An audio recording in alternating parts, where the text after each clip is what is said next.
Beards and Flicks, baby.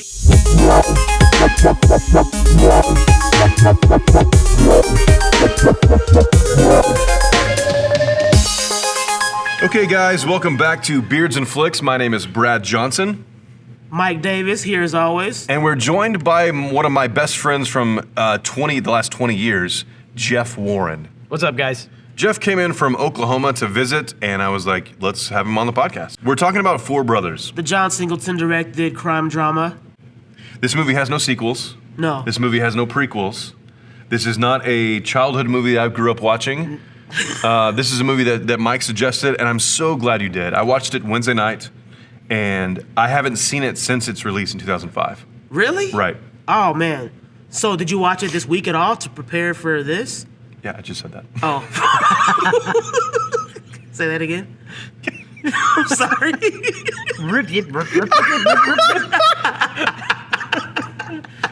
Literally just said that. Let's go back. Okay. All right, you But feeling that? did you? You feeling that whiskey, huh? Did you? More than I thought, probably. The story goes their adoptive mother gets murdered. Right. In kind of a small convenience store. You know, like she was there at the wrong place at the wrong time. Right. Or that's what it seems. Yeah, we later find out there's more to the story. It's not just some random murder. I'm okay with this being a standalone. I am too. I loved the story. Let's talk about like the cinematic atmosphere of 2005. So, this is 2005. This movie comes out in August. So it's like a late summer sleeper. That's usually when those movies come out in August. Capote came out that movie with Philip Seymour Hoffman. Yeah. He actually won the Academy Award for that movie. Great role for him. Chronicles of Narnia. Okay, the first comes one. out. Yeah. One of my favorites, Paul Haggis directed Crash, which won the best film for 2005. Crash is such a good movie. It's also one of those that's hard to rewatch, but it's really good. True. It doesn't race in a real way. Hard Candy. Did either of you guys see that? I never saw Hard Candy. So it's got Patrick Wilson as the lead and Ellen Page, a young Ellen Page.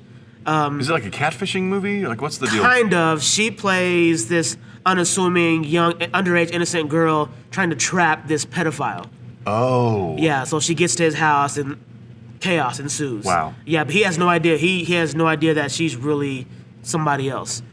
But we have, so Hard Candy, Kiss Kiss Bang Bang. I mean, that's such a good movie. yeah. probably the best Shane Black movie I think he's ever directed. Yeah. Aside from Robert Lethal Downey Weapon. Jr. Val Kilmer.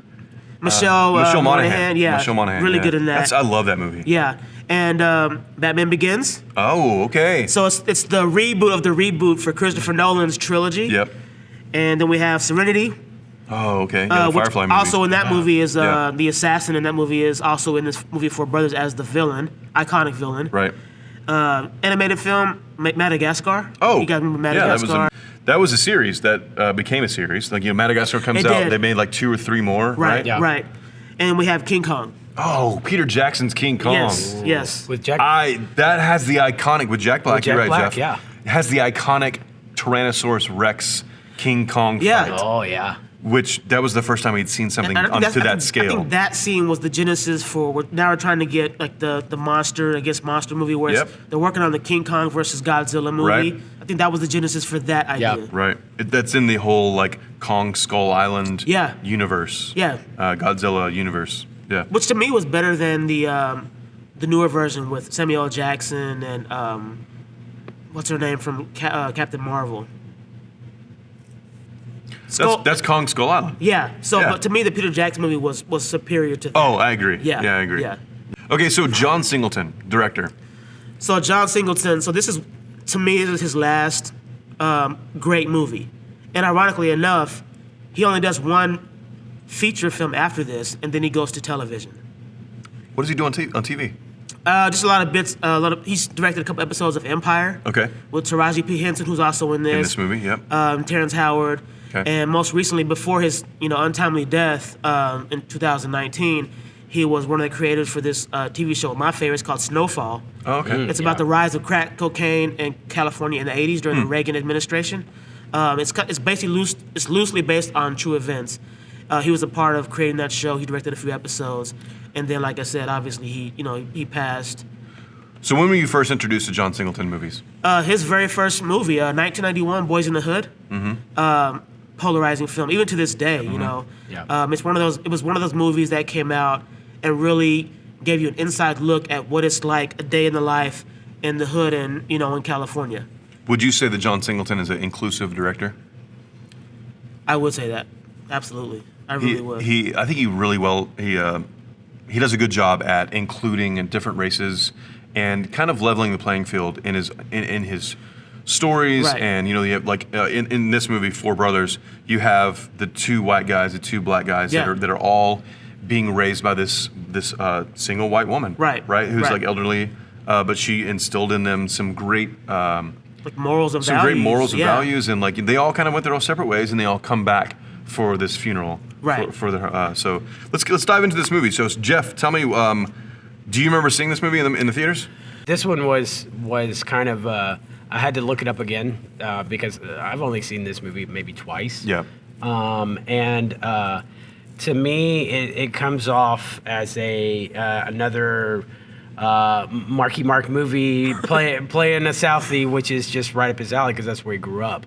Right. And I was reading a little bit earlier on this movie, and it's just like Mark Wahlberg is just kind of like let go of the to improvise, let loose. I should say, and so.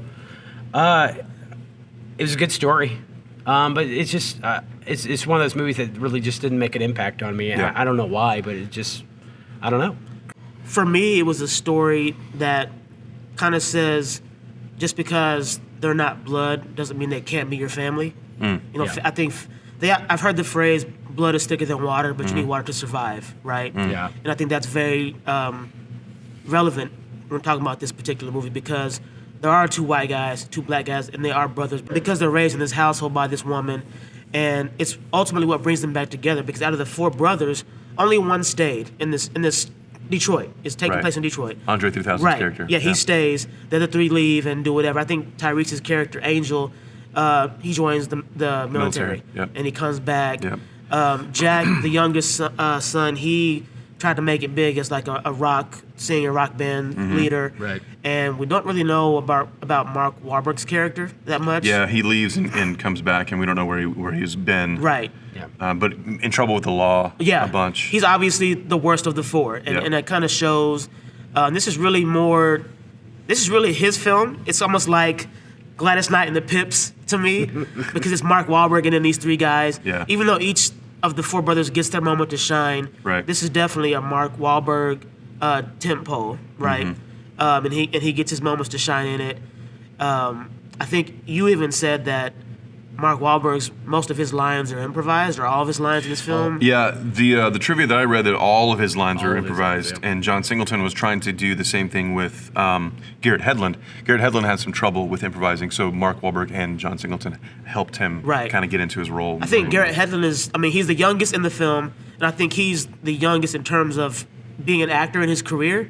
So this is his biggest movie at the start of his career. Yeah, because he went on to do Tron Legacy, Yeah, it's a great which movie. was one of my favorite movies, Right. Which has an amazing soundtrack. Daft Punk. Daft Punk did the score. Yeah. Really good. Let's talk about the budget of the film. So the budget was $30 million, which I was shocked by. That is a huge It's a really amount of money. big budget for this movie. Wow. Because this almost has like an indie feel to it, and a lot of True. John Singleton's movies have that indie feel. So for it to be 30 million, but I think it's because of the cast. I think the cast of this movie ballooned I think you're the right. budget. There's some really awesome people in the cast. Let's talk about the cast for a little bit. Okay. So you have Mark Wahlberg. You have Josh Charles. Yes. So Josh Charles was in Dead Poets Society, which is one of my favorite movies. It's one of the movies I do not return to a lot because it's a very heavy material. Yeah. Terrence Howard. We've said Andre Benjamin, who is of Outcast fame. Yep. Was it one of his first acting roles? I believe it was.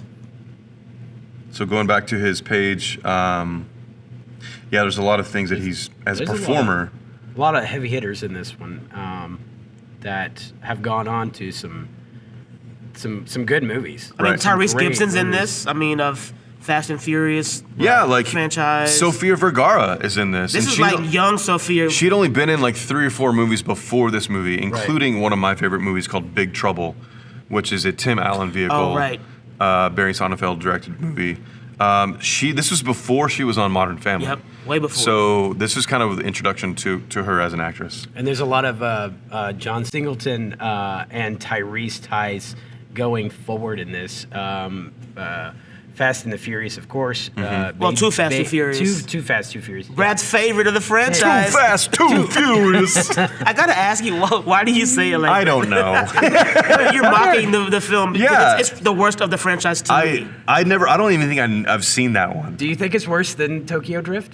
I actually do. I didn't see that one either. I saw the first one, and then I picked it back up on 5 and went to the end. Okay. Or the current end. Okay. There's going to be 2 more. Well, yeah. And then they're going to end the franchise. Right. But I think I skipped Too Fast. I think I skipped Tokyo Drift, and I think I skipped The Fast and the Furious. Right. Which is the first one. No. The first one is It's the Fast and the Furious. The first one is The Fast, and then the one that they did later was just called Fast and Furious. Which is after Tokyo Drift. Right. Which is basically like the soft reboot of the franchise because they bring Paul Walker and Vin Diesel back. When Dwayne Johnson enters into the movie franchise, that's when I started watching. Gotcha. So Fast 5. Again, yeah.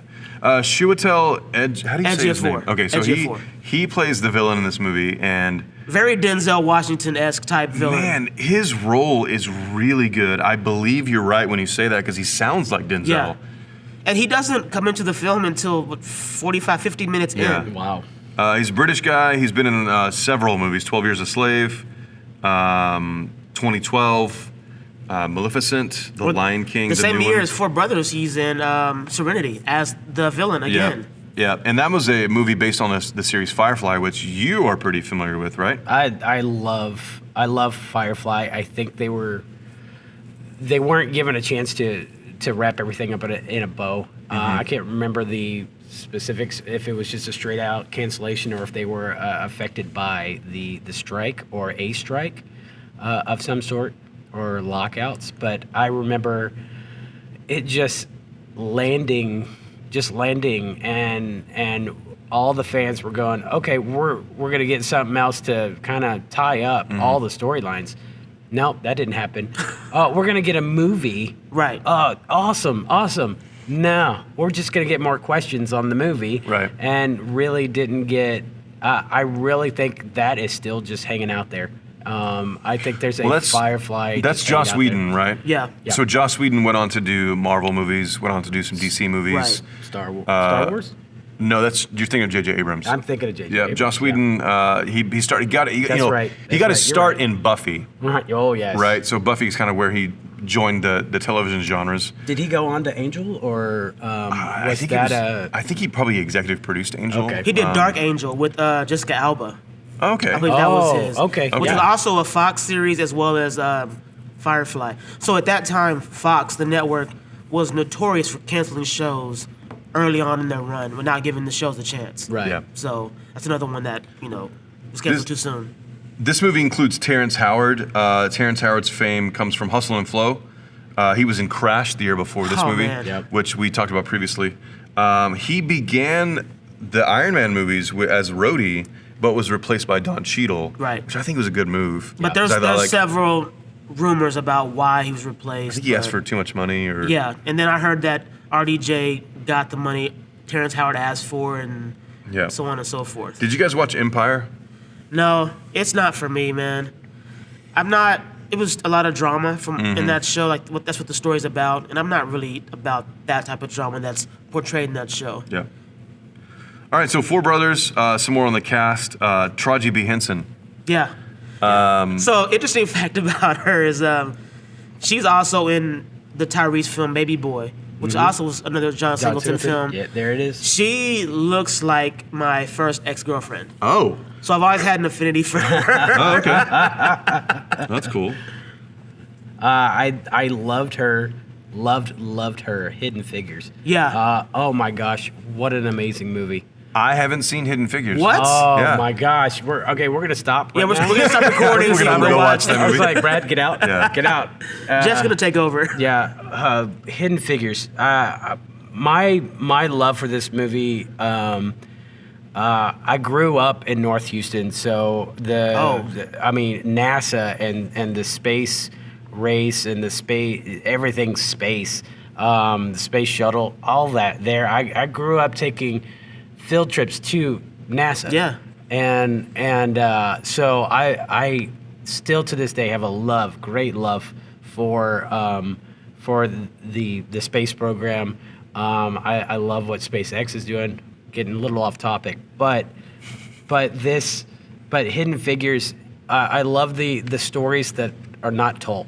Yeah. I love the stories that, whether it be because of race or something, the story has been whitewashed or skipped over or something like that. This story highlights that these women were key in the space program. Right. And I think her portrayal of her character, who's an actual person, was spot on, was perfect, and showing the struggles and the how much that they contributed and how smart they were, but because they were women, because they were black, just got passed over because of this is a man's thing, which Right. is completely sexist and completely wrong. But they persevered, and they broke through that, and now are finally getting the recognition. Yeah. And the actual people are finally getting recognition. That's why I love that movie so much. Taraji B. Henson has a pretty small role in Four Brothers, Yeah. but it's a pretty important role. She's Andre Benjamin's wife, Right. in the movie, and She's the only maternal figure outside of the mother who Outside of dies the mother we in the love- we intro. lose, yeah. That's in this film. I want to talk about the scene at the dinner table. It's their first dinner all together. The Thanksgiving. The Four Brothers. Yeah. All of them see her, but who doesn't see her? All of them have this little interaction with her at the end of the table. Oh, it's and she Mark talks to Wahlberg. them. And you know why that is? I don't actually. So I didn't either. And I'm watching it, and I'm going, all three of them out of the four have an interaction with her. She tells them something about what they should be doing. Right. Like sit up straight, or Right. like, get your elbow off the table, or whatever. Right. But he doesn't. And I remember saying out loud to myself, I'm like, man, Mark didn't have anything to do with that. Later in the movie, he officially recognizes that she's gone. Oh. And then he sees her on the porch. At the very end. Mm-hmm. Yeah. That's when he realizes, man, she is recognizing That's her a death. good catch, man. Yeah. I never would have thought about Well, that. immediately, because I live on IMDb, Right. watching the movie, I'm like, hey, he didn't. I look at the trivia, Okay. and it says what happens, and then later he does it. That is in a the movie. great piece of storytelling. Yeah. Really emotional scene. It was. I definitely teared up when I was watching it this week. So Jack's the first one to see her and have that memory. Yep. And his face, he's just like, you can tell he's just shocked and doesn't even want to look over to her empty seat. Man, his portrayal of the bereavement period Yeah. and the grieving that he's doing because he lost her, because he's the youngest of them. Yeah, he's the youngest. He's the baby. They protect him the Right. whole time. Yeah. Until the part where they can't protect him. Right. He, Mark Wahlberg, his character seems to really look out for Jack. Yeah. And then there's that scene where he goes out the front door. Somebody knocks on the front door And hits him with he a snowball. Hits him with a snowball, and he runs off, gets shot, and then The snowball is a trap to ultimately dies. Yeah. That scene is very emotionally. It hits me the same as when Ricky gets killed in Boys in the Hood. Yeah. It's just as emotional. Yeah. It's the one kid probably that had the most promise in both films. Ricky was going to be the star football player. Yep. Jack was the youngest, so he's the baby. So you kill the youngest character in this film, and it's going to pull at your heartstrings. How could it not? Absolutely. You know? And I think John Singleton handled it really well He did. in portraying the emotions and the everything on screen. You can really, really understand what's happening. Right. Did you notice that? So the next scene after that little sequence happens, they're at the three brothers are at the gravesite, Jack's gravesite, and adjacent to his is the mother's headstone. Yep. I didn't catch that the first time I saw it, Yep. but watching it recently, I said, Wow. "Oh, I didn't even caught that before." Wow. There's a lot of twists and turns in this movie. There are. There's this storyline with Andre Benjamin's extra business and the money kind of The insurance money. payout, like $400,000. $400,000, yeah. That he gets, and he meets up with the guy at the bowling alley and Right. that whole thing. Who's working for the villain? Let's talk about how all that from a writer's standpoint. What do you think about all that? I thought that was good because at first you think it's just a subplot and it's gonna wrap itself up and we'll get back to the main, plot. But they did a really good job of weaving that side plot into the main story. Because like I said, you don't know where it goes. Because Right. during that sequence of the film, Tyrese's character Angel follows Jerry, the brother, to see where that goes. Kind of secretly. Like, he doesn't even tell Mark Wahlberg's character what he's doing. He just said, I got something to do, I'll take care of, and, Yeah. I'll catch up with you guys later. So then Jack, the youngest son, and Bobby, Mark Wahlberg's character, follow their own lead. And then it all ties in because they meet up at the bowling alley. Yep. They watch Jerry handle one of the villain's henchmen. Like henchmen, The envelope full of money. Yep. And right after that, they confront the villain's Yep. henchman and get the money back. Then they confront Jerry. Right. And that's when the explanation comes that he's tied into all of this. Yeah. So you have all these different personalities. You have Garrett Hedlund, who's like the rock star, kind of quiet, Right. kind of reserved, Right. observant. Which I think is very accurate of rock stars. I think off stage they are very Different persona. subdued. Absolutely. Yep.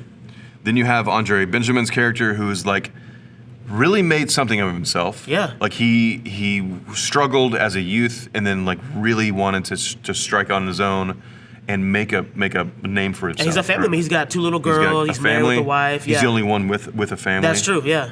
Then you have Tyrese, who is like the playboy. Yeah. He's the ex-military hothead. Right. Really tough and really mean.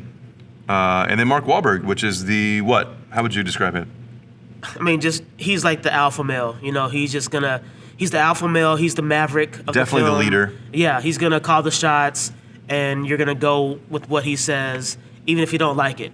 Even Terrence Howard and Josh Charles's characters, they know him. Well, Josh Charles is being introduced to these guys. Yeah. Because Terrence grew up with these guys, Right.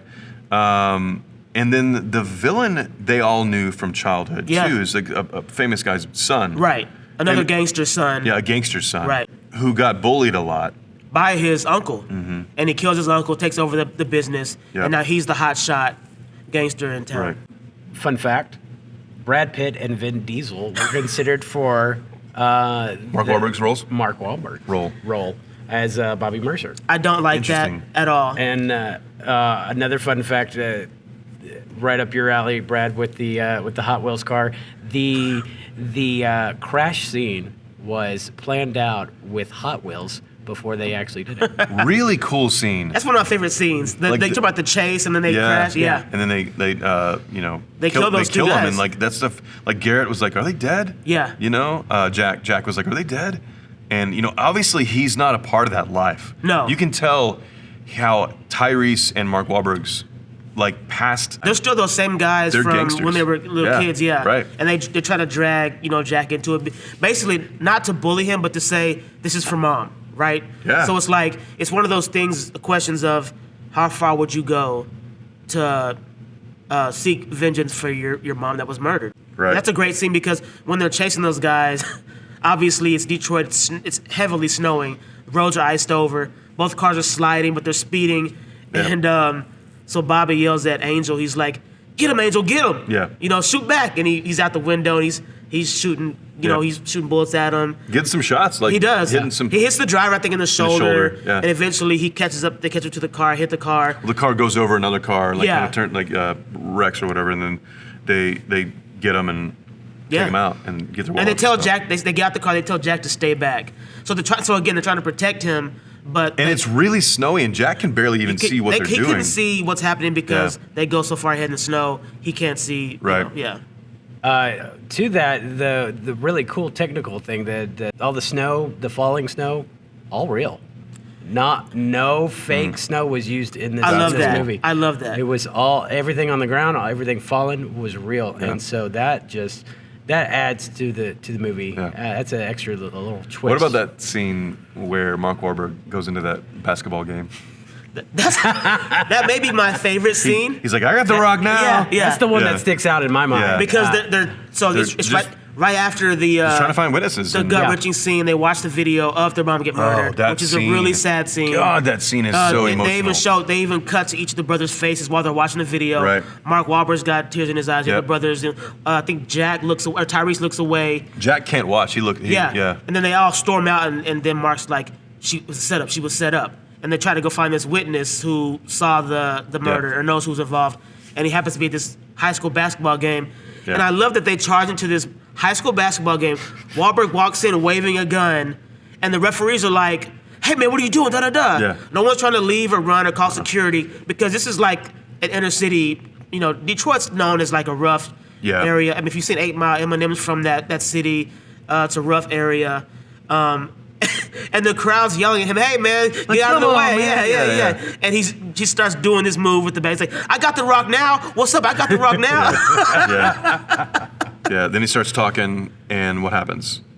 So Jack is there also and sees the guy they're looking for. He's like surveying the audience while Mark Wahlberg. And the guy tries to sneak out because he realizes they're talking about him. Yeah. And then Jack chases the guy, and he says, "Ain't no running in the halls." Yeah. But they're both running. Yeah. And then he catches the guy, and he comes back and gets Tyrese and Mark Wahlberg. Yeah. And they interrogate the guy. Rip off his backpack and start looking through his backpack. Yeah. And then gets an undress and. I love that because they have the guy hemmed up against the wall outside. Yeah. And as they're just like talking trash about his outfit. Yeah. And then as they leave, I forgot who it is, but they pick up his chain. Yeah. And he's like, "Is this aluminum?" And he goes, "It doesn't even spin." It don't even spin. Yeah. Which also is it's a period piece in a way because back then like hip hoppers wore chains that spin. The spinners. The rims that spun. Much like those you can cars, even get like the discount was a discount tire. Yeah. I almost bought a pair. I said no, it's fake. The hubcap spinners. Yeah. But Mark Wahlberg, he just commands every scene he's in this film. You're right, and like another reason for me to love improvising because he really had no script. He just became this character and just embodied the character. Right. The leader of the four brothers, the obviously calling the shots. Has his own way of doing things. He's a hothead. Yeah, he is. Right? Yeah. He goes into every sort of altercation. Like guns blazing, ready to almost. fight. Yeah, right? Yeah. Right. He's always on edge. Tyrese is kind of like that too, but he's more of the level-headed thinker. Yeah. Well, it's like Jeff said earlier. Mark Wahlberg's character in this film, he didn't really need much preparation. No. Because he grew up, in Southie in Boston, which is a rough neighborhood, and it's known for being a rough area. Yeah. He grew up with like 8 or 9 siblings, and he was one of those guys growing up. He was one of the street toughs, as they said back then. He just ran the streets. How about them apples? Yeah. So, there was no preparation for him to get ready for this character at all. I love the big, thick, bushy, slick back hair he has in this movie. Yeah. Yep. And it's never out of place at any point in this film. Yeah, for as you're much right. action as he gets involved in, it's all slick back. So how much mousse he used, I don't know. Right. Right. The F word was used 62 times. It in was this used movie. a lot. 62 times. That's a solid R. That's It's a hard R. That's a hard R. Yeah, I mean, and John Singleton is known for making those gritty crime dramas. All of his films, except for Too Fast, Too Furious, were all rated R movies. Yeah. Get this. All right, so there's a scene where Mark Wahlberg's on the toilet. And Jack's in the shower. Jack's in the shower. Yep. And Tyrese is looking to tell I got to go follow up on a lead. Can you guys go do this? I'm going to go do this. That bathroom scene took 2 days to shoot. And for 12 hours a day, Mark Wahlberg rested his bare bottom on a cold toilet. Garrett Hedlund stood in a hot shower. And Tyrese Gibson wore nothing but a robe. Just a robe. Mark Wahlberg had to be helped off the toilet at the end of each day. And Garrett Hedlund's skin peeled and pruned. Man. Oh. Just the behind the scenes of making the movies, man. You don't know what goes into these. You have no idea. And it was just such a fast scene. It's a it quick took scene. 2 days to shoot. And you think there's not much maneuverability from a technical standpoint to shoot a scene like that. You've got 3 characters in a bathroom. Yeah. So you don't have many places to put the camera. But at one point they do cut to Jack in the shower while Tyrese is speaking. They cut to him in the shower. And I look at that scene, from a technical standpoint, like how would you shoot that? It's really cool how they did that. So, a lot of times we talk about original ideas. We talk about prequels, sequels. This is based on a Henry Hathaway Western, The Sons of Katie Elder, starring John Wayne and Dean Martin from 1965. This movie was also inspired by Dirty Harry 1971. Really? And Death Wish 1974. That's insane. That is insane. I mean, you talk about leaps from those movies to what we see in this movie. Not even close to me. Ethan Hawke, Matt Damon, and Ben Affleck all turned down the role of Bobby. Ethan Hawke loved the script, but couldn't commit to it because of the scheduling conflicts. Matt Damon and Ben Affleck both said no because they found the script to be ultra violent. So Ben Affleck definitely could have been the Bobby role. I don't see Matt Damon in that, and I definitely don't see Ethan Hawke in it. Maybe if he was a younger actor, he could have played Jack. Because when I see Garrett Hedlund in this, I think of White Fang Ethan Hawke. Like that young, he's got the same kind of hair. Yep. Very meek, I can see that. Now, let me ask you this. Betty White was originally considered for the mom, for Evelyn. Wow. Do you think that would have changed How the movie? different would that have been? Like just crazy I think- change? Or I wouldn't be able to take her seriously. Like in all the little things that she was telling her sons at that dinner table Yeah. scene, I would have laughed. And unintentionally, I would she's Yeah, funny. Because it's Betty White, yeah. She normally does comedies. You think of Rose from Golden Girls. Right. But the mother that's in this movie, I can't remember her name, but she reminds me of Evelyn something. Ellen Burstyn. Oh, The okay. actress Okay, Ellen Burstyn. older, yeah. Or like a Judi Dench type. Yep. But Betty White, so they just basically said, let's just find an old white lady and with gray hair. She's actually, her name is Fionnuala Flanagan. Okay. And she's Irish. Raised in Dublin. And she was in The Others, which is the Nicole Kidman? Nicole Kidman I movie. love that movie. Yep, she was in The Guard. But she's been in so many things like over yeah. the years, right? So you talk about Ben Affleck saying that the film, the script was too ultra-violent, which is very true because this film is pretty regarded violent. as, it's kind of like a throwback to blaxploitation films, where normally the protagonists in those types of films are ultra-violent, they're vigilantes seeking street justice, and they're not really good guys. And these guys really aren't good guys. They're just seeking vengeance for their dead mother, somebody that they cared about and loved. And they probably don't have a long list of people that they care about the way they do Evelyn Mercer. Yep. So they come back seeking vengeance, and that's the whole purpose of the film. I think one of the scenes I didn't really enjoy watching was when, in order to show how ruthless the villain was, he had, these guys stop eating Yeah. and talk about how he told them to hire out-of-town killers. Right. That whole speech. Well, that's his intro to the film. Yeah, that speech. that whole speech was really interesting. I like how he kept saying the same things over and over to really drive his point home. And then that one guy took a bite. Yeah, so Evan decides to eat, and everybody else is, at full attention because this is like the guy you don't Right. mess around with. Right. And out of the corner of his eye, he looks, he says, "Evan, you hungry?" And the guy stops eating, and he goes on to berate this guy in front of the entire room. Yep. He said, "Oh, if you hungry, dog's got to eat, right? Dog's got to eat? Okay, you eat." And he threw this food on the floor. He said, "Well, Evan, eat." And then Evan got on the floor. On his all fours. Begrudgingly, like a Yep. dog. Yep. And started eating. And then Evan's girlfriend in the background said, "Oh, that's messed up." And the villain, Victor Sweet, which is a great villain name, by the way. Victor Sweet. He says, "Oh, you love your man so much. Why don't you get down there and eat with him?" And the girls look at her like, "Girl, you better go." Yeah. And she gets down there and In her eats. dress. Yeah. Yeah. He was very, what's the word? Just belittles everybody that's under him. Right. Then, that prosecutor, lawyer? It was the prosecutor. Yeah. He comes to the house. Yep. And he's like, "Man, I can't do this anymore. This is way worse than I thought This it was is going to right be." after he told Mark Wahlberg Yeah. and Jack the truth. Yep. And Because they were pouring gasoline on his car. And so Victor Sweet grabs him by the tie. He says, "Did you say my name?" Yeah. And the He guy's goes, like, "No, "No, man, no, I no." didn't." Yeah. He's like, "I know you did. I can smell it by the way you walked in." Yeah. He said, "Go eat at the other table." Makes him sit at the And children's then table. they cut to the kids' table. And then the kid goes, "Are you in trouble?" Yeah. Yeah, it was really funny. But that's a super cringy scene. I know why they included it, because they needed to show how ruthless. But there's an Victor Sweet even was. worse scene than that. It's before the prosecutor walks in, he's playing cards with his cohorts, and he says, "Hey man, I heard you're about to get married to that fine woman or whatever. Yep. Why don't you need to He goes, "I'm going to send you out of town for a couple of weeks." so I can show her some new tricks." Yeah. And then he says, "Why don't you teach her how to cook? That'll be a good one." He's like, "Nah, not that kind of tricks. Yeah. She's too much woman. You need to share her around. She's too much woman for you." It's kind of like, it reminded me of Prima Nocta from Braveheart. Yeah. Remember that whole thing? All right, so favorite scenes. So any scene all four brothers are in. Yep. Because I felt like So much energy. Singleton said, "Hey, before we start shooting, you guys go hang out somewhere for a month. Yeah, Go on chemistry. vacation somewhere and just hang out." Yeah.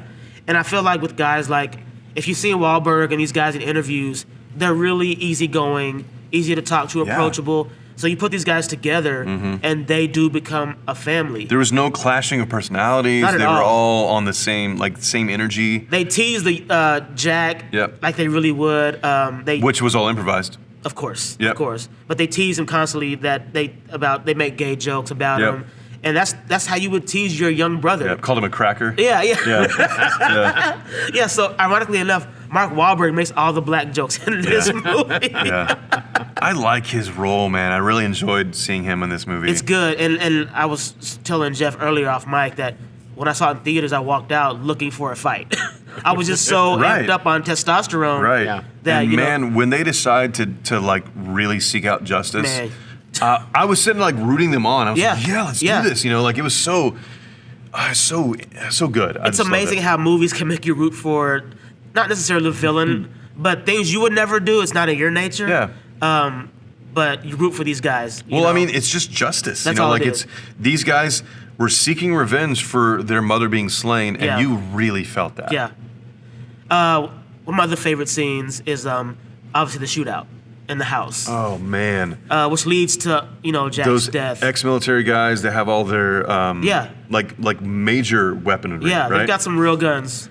Right, And and they're there's just like this they're set- like moving in 2 by 2. And Yeah. they're like formation, and they're like closing in the house. There's so many holes. These in the aren't house. just like street guys off the street. Yeah. These are like real, ex-mercenary types. Yep. That scene was filmed in, or the house was filmed in Toronto, in a rundown neighborhood in Toronto. Wow. And the trivia on IMDb says that the house almost burned down by the end of the filming of the movie. Jeez. But if Yeah. you think about it, so much takes place in that house in the film. Yeah. I would say probably 70-80% of that film is shot in that house. In that house, yeah.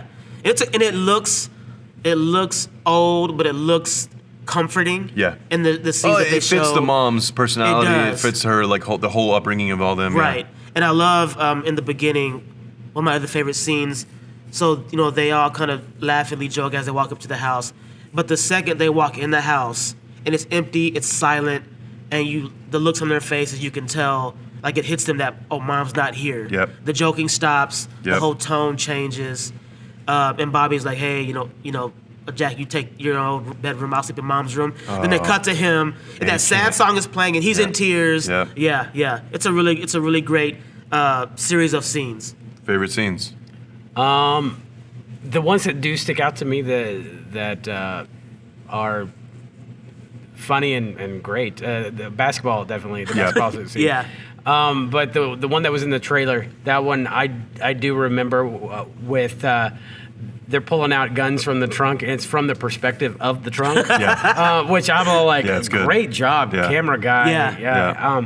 And then Quentin Tarantino-esque. yeah, Yeah, it is. and he was like, well, what about me? And he's like, hands him the crowbar. Here Yeah. you go, sweetheart. And I was all like, oh yeah. Yep. Yeah, they tease Jack the whole time. Yeah. So quick, but that's the one that does stick out. Man, I think that scene that we're just talking about with the shootout when Jack dies, it's not my favorite scene, but it hit me so hard. Like, I really got emotional when because I didn't remember, because I had seen this movie in 2005 in the theaters.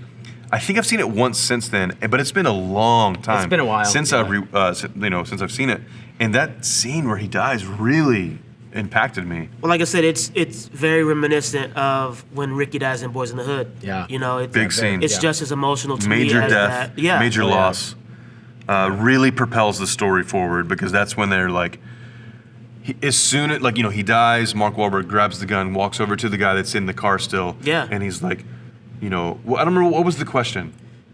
Oh, Who sent you? He said, "Did Victor Sweet sent you?" yeah. Or he says, "Who sent you?" And then the guy says, "Victor Sweet." Yeah. And he says something and blows him And he away. kills him. And you can tell that whole thing is like he's just caught up in his emotion. He Yep. just wants to kill somebody. Yep. So I think that's how he deals with his Yep. emotion. Is he Yeah. just takes it out. Anger Yeah. or whatever, how Right. he releases it, and then they move on to they move on to the funeral of Jack, Yeah. and then shit hits the fan. Yeah, it gets wild.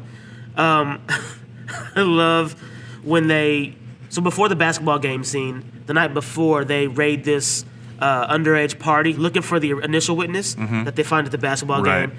At this point, it's just the three brothers. Jerry's not there. Yeah. Because at first, Jerry's real hesitant to join in on these activities because he knows what his other brothers are capable of. And he's like, man, I'm a family man. I have a wife and a kid and a house. I can't be involved in this. So they go into this party and they act like they're cops. And Well, they didn't even say that. Like, the cops. Well, Mark Wahlberg's line is, the Popos is here. Y'all better run, man. These white cops is crazy. Yep. And it works, obviously. Yeah. It gets them all riled up. And then they pour gasoline on those people. Yeah. They do that a lot in this movie. It was. Yeah. And she's like, what are you doing? You know, that one girl. Really funny scene. Really cool how it gets like the story going on. They're obviously trying to find the killer. Right. Then they find out that it was more than just a simple murder. By watching the video. They realized that she was hunted out and she was killed. So earlier we talked about how Jerry was, trying to make something of himself. Mm-hmm. He stayed in Detroit while the other three brothers left, and he wanted to become an entrepreneur, a business owner. He even takes the three brothers to the building that's run down that he wants to buy and renovate, right? And what happens is the other three brothers, through their investigation, find out that Victor Sweets shuts down Jerry's proposal because it's not his idea and he wants to be involved. And Evelyn Mercer, the mother, finds out Victor shut down Jerry's idea. Goes down and like... And she goes down to the prosecutor, precinct. and she's like raised in hell, basically. Yep. And Victor Sweet doesn't like that, so he has her killed. So we learned that when she goes down, she talks to Josh Charles' character. Who's Terrence Howard's partner. And we learned that he may be crooked. Lieutenant Green is reviewing the tapes and sees Evelyn Mercer in the precinct and meets with Detective Fowler. And he looks at the timestamp. She's in there for over an hour.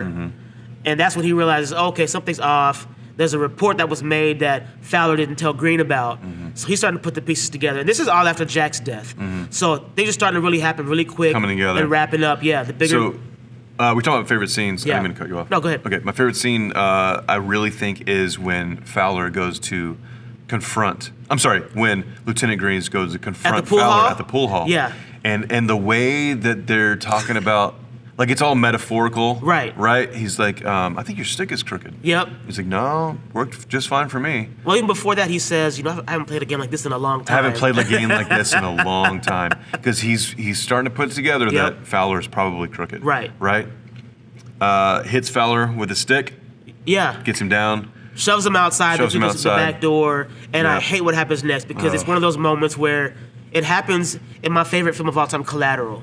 Oh, yeah. In the club scene, which we'll cover later. But what does Fowler do? he's like, hey, Green. And he's like, what you got to say to me? Yeah. And Fowler pulls out a hidden gun, and kills Green. Yep. And then he calls it in like it was a random shooting of a And cop. before this scene, the Lieutenant Green went to go talk to the four brothers, and he was like, man, I got a dirty badge I got to deal with. Yeah. That's when you really realize that he's a good cop. Yeah. Like, he's a good One of the detective. few. He probably will get to the bottom of this. Right. Like he's going to help these guys, and then he gets killed. Yeah. Yeah, another shocking death. I'd forgotten that happens. And that's usually how those types of films go. It's always the one cop or the one person that believes. a real straight and narrow, do it by the book. Who could put the pieces together from a legal standpoint and they get killed somehow. Plus a likable character. Yeah. You know, he didn't have a lot to work with, but he was likable. The brothers knew him. Yeah. There was some background there. Right. They kind of grew up together, and man, just a shocking death. Yeah, I love that they all kind of referenced several times that as they grew up in the neighborhood, they grew up playing hockey. And hockey is shown in this film a couple of times. Like in the street, it's really rollerball, which is what you did if you didn't have Street ice. hockey. Yeah, Off season, yeah. Yeah. I remember doing that as a kid also, but we actually did it when rollerblades were like the thing. Yep. And I rollerbladed a lot. Did you? Even though I'm not into sports, not very athletic, I definitely rollerbladed. I was trash at anything with roller skate. Anything with wheels except for driving, I'm trash. Jeff, did you play any? I was killer on blades. I was jumping off of steps, doing tricks and look at whatnot this on guy. rollerblades. X Games over here. And I have a big BMX background. Oh, really? And tell us more. skateboarding background where not really anything famous or anything flashy or anything like that. Okay. But I grew up, that was the mode of transportation. Oh, okay. It was the bike. And so I did some pretty stupid stuff on some bikes and rollerblades that I still have scar tissue. There you go. Yeah. Some stories to tell the ladies, huh? And I have I think it was third or fourth grade school picture the day before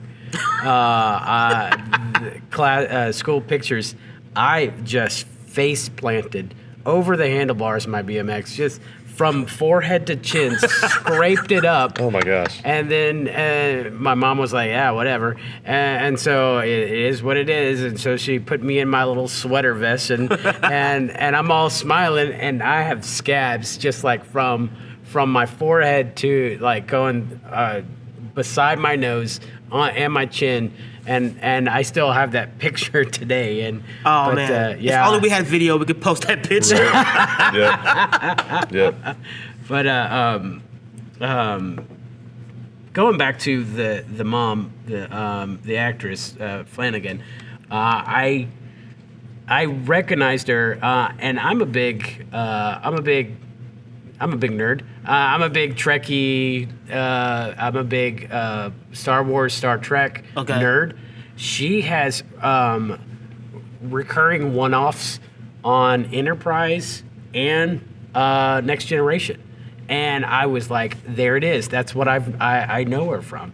And I started rolling through her pictures, and I was like, "Yep." Because I've gone through Next Generation series at least twice. That's my favorite. Enterprise at least twice. Hate the theme song. Yeah. Worst theme song ever. It's bad. And Deep Space Nine, and all the other ones I've gone through at least once, maybe even like 3 or 4 times. Wow. She was also on Lost. She was on Lost, and that's where I recognized her as well. And so she's got a big TV resume. It's huge, and it seems like she bounces back and forth between TV and movies and TV and movies. She's what you would consider like a working actor. You know, they stay consistent, but nothing substantial. But they're always, on IMDb for something new. Yeah, absolutely. Like a one-off character here and there. But I thought she portrayed Evelyn Mercer really well. For the scene she was in, she seemed motherly. Even in the beginning, before she's murdered, she's talking to that young kid who's trying to steal the candy bar. Oh yeah. And she tells him this is the way to go. I love how they portrayed her in that scene because you can really tell she's firm. Yeah. She wants to teach morals and have them make their own decisions for themselves and make the right decisions, right? And that's the same. And even kid. the clerk, who also gets gunned down. Yeah. They were both kind of working that angle well, together. she was like, call the police. And he was like, no. He acted like he was calling the police, yeah. Now, that's the same kid that at the very end, he talks to Mark Wahlberg and, the brothers are rebuilding the house. He's playing street hockey. Yeah. And he says, she's dead, right? And he's like, yeah, she died. He's like, she's not coming back. He said, no, she's not. Yeah. And then that's where you talked about earlier where he finally recognizes that she's gone. Because he sees her on the steps. She's quilting, I think. Yeah. And she asks him, she's like, are you gonna stick around this time, Bobby? Yeah. And he's like, I'm thinking about it, Mom. I'm thinking about it. It's a great ending. And you've got that Marvin Gaye song, Trouble Man, playing in the background. I love that song. I'm just looking at some spoilers on the IMDb trivia, talking about how, like that scene we were talking about with the shootout at the house. There were over 450 squibs rigged throughout the house, all of which resulted in debris and glass falling on the actors. Now, we haven't really talked about squibs. Squibs is a practical effect that is used in movies when people get shot. And I was actually in a student film in film school, and I had a squib right here in my chest because I got shot in a movie. Oh, nice. And it's my first time to actually experience what it's like to die. Act like you're being shot. Wow, thanks. I'm sorry. Act like you're getting shot. Right. And so a squib literally is rigged to a line in a remote control, and they push a button and it explodes. Okay. So it's based on there's a gunshot or a gun trigger pull. Right. And then whoever's off camera or off frame pushes a button and explodes. Sometimes the actor can push the button themselves. Yeah. Have it in their hand. Because sometimes they use the squibs in the plot. Right. Like where you think someone's killed, and it's a ruse to get the villain to catch the villain or get them to admit something. Yep. Yeah. These were squibs that were actually in the walls, and so they're all probably remote controlled. Right. But also for the scene in which Jack was shot, Garrett Hedlund wore more than 10 squibs in his legs. In the final cut of the movie, only 4 are seen going off. Okay. Wow. It's interesting facts about squib use. So I've got 2 lines, and they pretty much they're following the same scene. So when the 4 brothers are in the car, and I think they're waiting for a witness before they go to catch the guy in his apartment where he breaks his leg, which is really crazy because you see the bone pop out. So they're waiting for the guy. Jerry's in the back seat, and he says, "Man, y'all do what y'all gotta do. I got gymnastics." And they rag on him for saying, "Oh, Jerry's got gymnastics now." He's like, I got a schedule to keep. Yeah, I got kids, man. Y'all know this. Yeah. And so they begrudgingly let him out. And then right after, Bobby's talking to Angel, and he's like, "Man, I don't know how you lasted that long in the Marines with no girls." And Tyrese says, "Man, no, they got girls now. We got co-ed." And Mark Wahlberg says, "Yeah, but they probably all look like men." And Tyrese looks to the window. He's like, "After 6 months, they don't." Yeah, that's good. Yep. There's that shootout. We keep talking about the shootout scene because it's a pretty pivotal scene. It is. And I keep calling him Andre 3000. Andre Benjamin sneaks out the back. He's like, "Man, I got kids. Yeah. I got family." He kills one guy. Yeah. He's like, "I got family." He like sneaks out the back, and we think he gets away. Right. What happens? Well, see, so when I saw that, I thought he's trying to get out of the house to go the back way, and he sees through the window a guy trying to sneak through the back, and just happens to kind of, in the moment, reactionary grab a butcher knife and kills the guy. That's when he says that line, I got a life, I got kids, and he gets out to because I think he sees there's still a guy hiding behind the car that they can't quite hit with the guns, Right. and they're running out of bullets also, Right. because they got these guns from one of the guys they tracked down and killed. Right. So he gets in his family Volvo station wagon, and the camera, he zooms up to the camera and they show his face. He's like panicking. What do I do? How can I help out?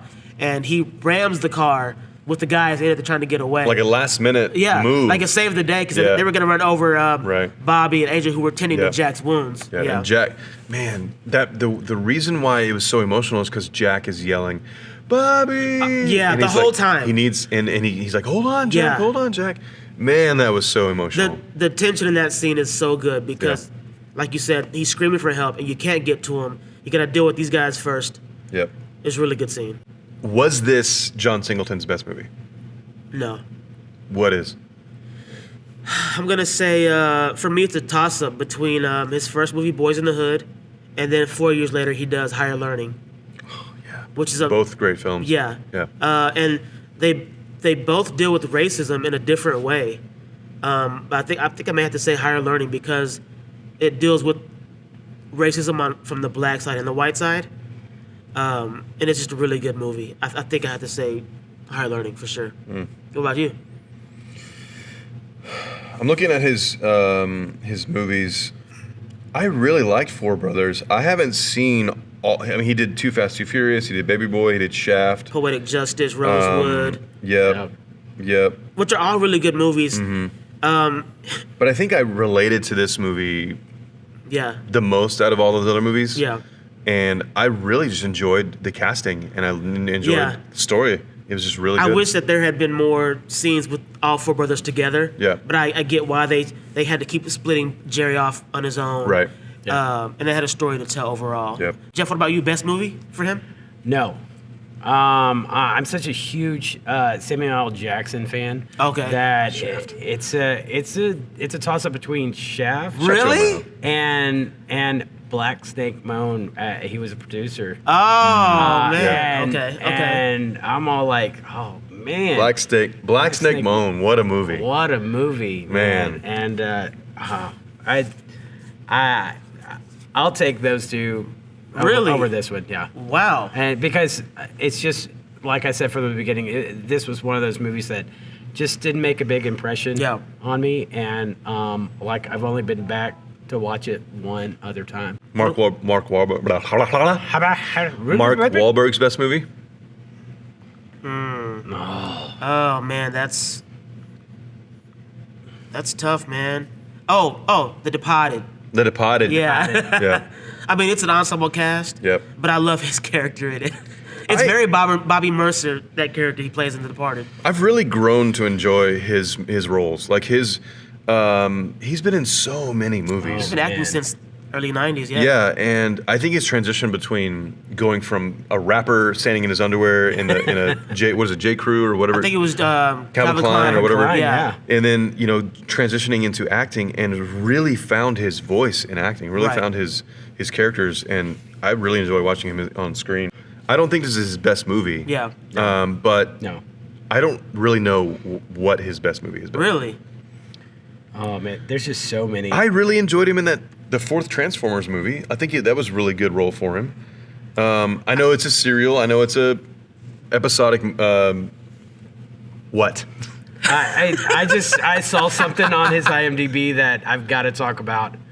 One of my favorite movies that I go back and watch, and I have to watch it alone because my wife does not like this movie, Rockstar. Oh, dude, that movie's good. That movie is good. Yeah, I because I love metal, because I love hair metal, because Yeah. I love the 80s. Gosh, Rockstar. I love the soundtrack on this movie. Is this the Tom Cruise movie? No. No, this is the. I've never heard of Mark Wahlberg. Rockstar. Yeah. I've never heard of it. He plays a fan of a Steel Dragon, this hair metal band. Okay.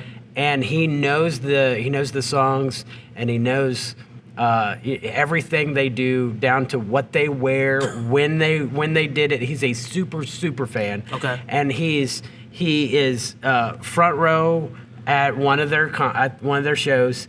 And you know how rock stars, they'll sing and they'll put the mic down to the audience and give them a chance to sing. Yeah.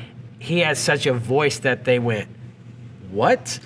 and the lead singer quit, and they hired on What? him. Yeah, it's totally not in the realm other than if you're the band Journey. They did almost the same thing. What about Tyrese? Is this his best movie?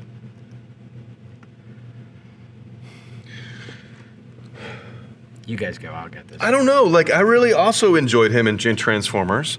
Played very similar character to this role. Yeah. I don't know I don't really see him having a whole lot of range. Right. But I enjoyed him in this film.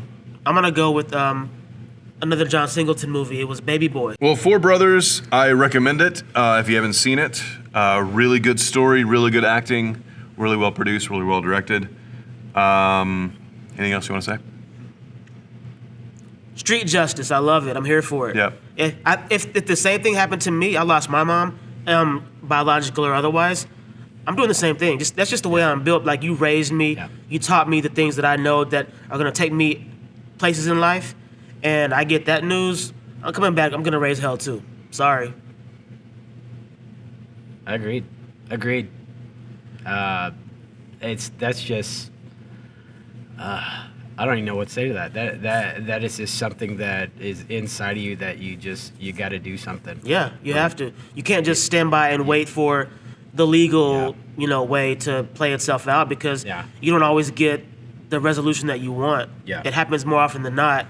I think we've seen that, especially with what's been happening in this year with, Black Lives. So Absolutely. it ties into that. And I think there are times where it's okay to take the law in your own hands, especially if you feel like you're going to get undue justice from the legal department. So I'm all for it. And you can't, and this movie proves that you can't always choose your family, but you're going to stick by the people that you connect with, you know. There's a funny song that Casey Musgrave wrote and sang, still sings. And it's called "Family is Family." Yeah. Yeah. At church or in prison. Right. Family is I mean, family. it's true. It's a funny song, but it's true. Yeah. And everybody that listens to it is such a redneck song, but it's you listen to it and you go, yeah. I mean, you just relate to the lyrics. Yeah. Yeah, absolutely. Because Family is family. everybody has somebody that's not in their family that they consider family. Yeah. I consider Brad a brother for sure. More than just, I used to always say I've got friends for life, but I look at Brad as another level above a friend for life. So, absolutely.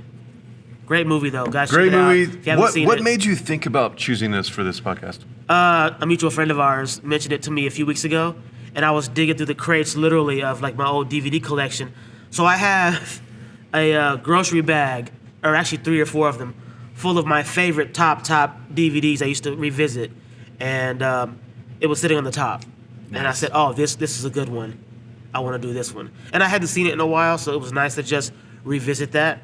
So that's why I chose it. Cool. I'm glad you did. It was a good revisiting of this movie. Yeah, because you texted me while you watched it. You're like, "Oh, I forgot how good this movie is." And Yeah. it's so good. It is, yeah. for sure. Yep. Cool. All right. Well, thanks, guys. Thanks.